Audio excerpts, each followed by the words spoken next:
Have you ever heard of a war that started over a pig?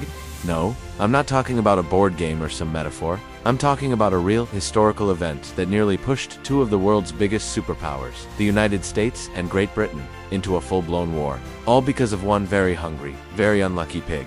This is the story of the Pig War of 1859. To understand how a farm animal could cause such an international crisis, we need to go back a few years. The year is 1846, and the US and Britain are trying to settle a long-standing border dispute in the Pacific Northwest. They signed the Oregon Treaty, which establishes the border along the 49th parallel. Sounds simple, right? Well, not exactly. The treaty stated the border would run down the middle of the channel that separates the continent from Vancouver Island.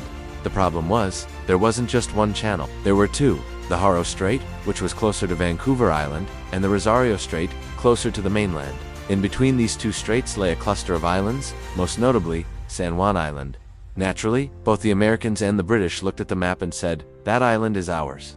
So, for the next decade, San Juan Island became this weird, shared space. A small number of American settlers moved in, setting up farms. At the same time, Britain's powerful Hudson's Bay Company established a sheep ranch on the island, called Bellevue Farm. You had American farmers and British employees living side by side, coexisting but with this constant low-level tension about who actually owned the land they were standing on. It was a diplomatic powder keg just waiting for a spark. And that spark, as it turns out, was a pig. On June 15, 1859, an American farmer named Lyman Cutler woke up to find a large black pig rooting around in his potato patch. Now, this wasn't the first time.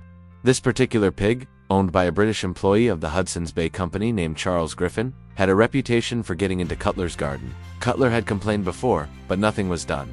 This time, he'd had enough. He took his rifle, aimed, and shot the pig. What happened next is a masterclass in how small disputes can escalate ridiculously. Cutler went to Charles Griffin, the pig's owner, to apologize and offer compensation. He offered $10 for the pig, but Griffin wasn't having it. He demanded an outrageous sum $100. Cutler scoffed, saying he wouldn't pay that much for any pig.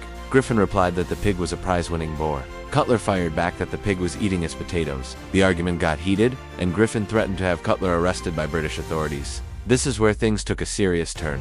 The American settlers, hearing that one of their own was being threatened with arrest by the British, panicked. They felt unprotected. So, they did what any group of isolated 19th century Americans would do. They called for military backup. Enter the hot-headed American general, William S. Harney. He was the commander of the Department of Oregon, and he was known for being fiercely anti-British. When he heard the settlers' plea, he didn't hesitate. He dispatched a company of the 9th U.S. Infantry 66 soldiers, in total under the command of Captain George Pickett.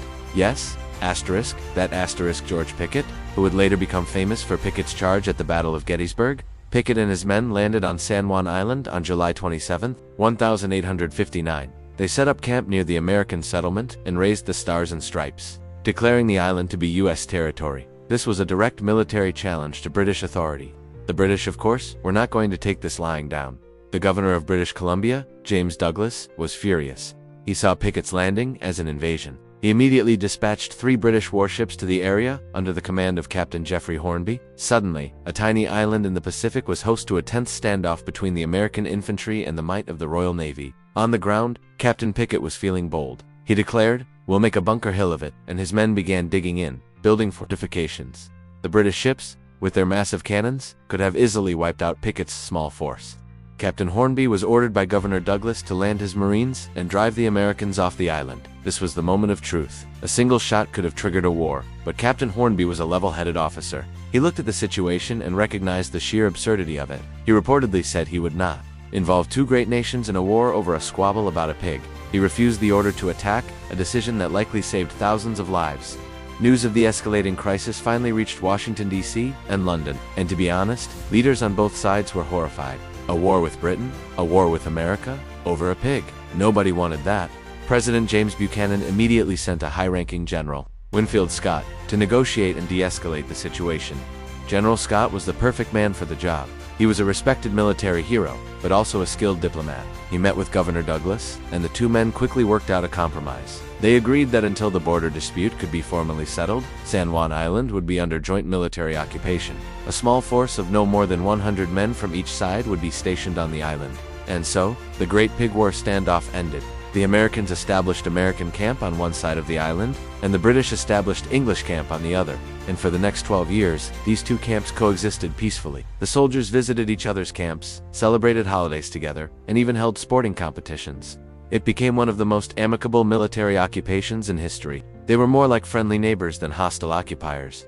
Finally, in 1871, the US and Britain decided to settle the matter for good. They agreed to international arbitration, asking a neutral third party to decide the border. That third party was Kaiser Wilhelm I of Germany. In 1872, after reviewing the treaty and the maps, the Kaiser's Commission ruled in favor of the United States. The border was officially drawn through the Haro Strait, placing all of the San Juan Islands, including the one where the pig met its demise, firmly in American territory. The British peacefully withdrew their troops, and the strange 12-year joint occupation came to an end. And so concludes the tale of the pig war, the only casualty of which was the pig itself.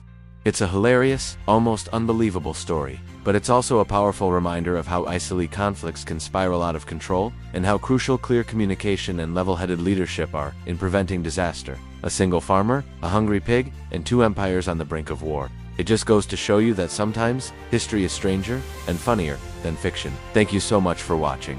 If you enjoyed this wild piece of history, please hit that like button, and consider subscribing for more stories you probably didn't learn in school. Let me know in the comments what other strange historical events you'd like to hear about. See you next time.